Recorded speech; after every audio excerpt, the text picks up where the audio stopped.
Voilà bien une étrangeté qui n'a rien de singulier car il y en a de nombreux autres exemples. Il y a ici une église haute et une église basse. L'église basse est absolument invisible, mais on peut la deviner puisque le parvis qui mène à l'abbatiale surélève celle-ci. Cette église basse était l'église du IXe siècle et, à cette époque, les fidèles y entraient de plein pied. On trouve plus souvent une crypte sous les églises, et ici, effectivement, il semble y avoir également une crypte sous l'église basse.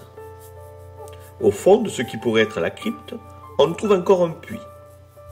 Cela fait 3 niveaux, voire 4 avec le puits. Cet empilement ne vous paraît-il pas défier l'entendement? A-t-on exaucé la place pour construire la nouvelle abbatiale au XIe siècle? En fait, non. Mais le phénomène qui a produit ce relèvement du niveau du sol n'est pas aisé, non pas à comprendre, mais à concevoir. Car si je vous dis qu'une ville est un dépotoir et que petit à petit le niveau du sol se relève, la poussière s'accumulant, les débris, les immondices, encore et encore, puis se tassant sous l'effet des passages répétés. Si je vous dis cela donc, vous le comprendrez facilement. Mais par contre, nous avons beaucoup plus de mal pour comprendre concrètement comment cela peut exaucer le sol d'une ville de plusieurs mètres.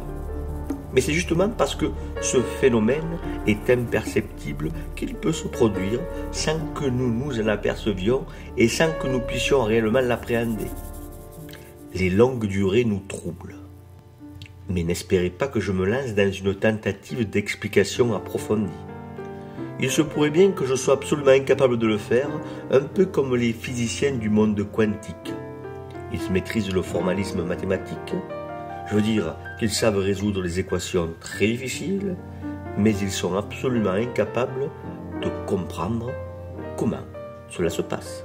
D'ailleurs, le célèbre physicien Richard Phillips Feynman n'avait-il pas dit à ceux qui pensaient avoir compris quelque chose de la physique quantique qu'il n'y avait rien compris.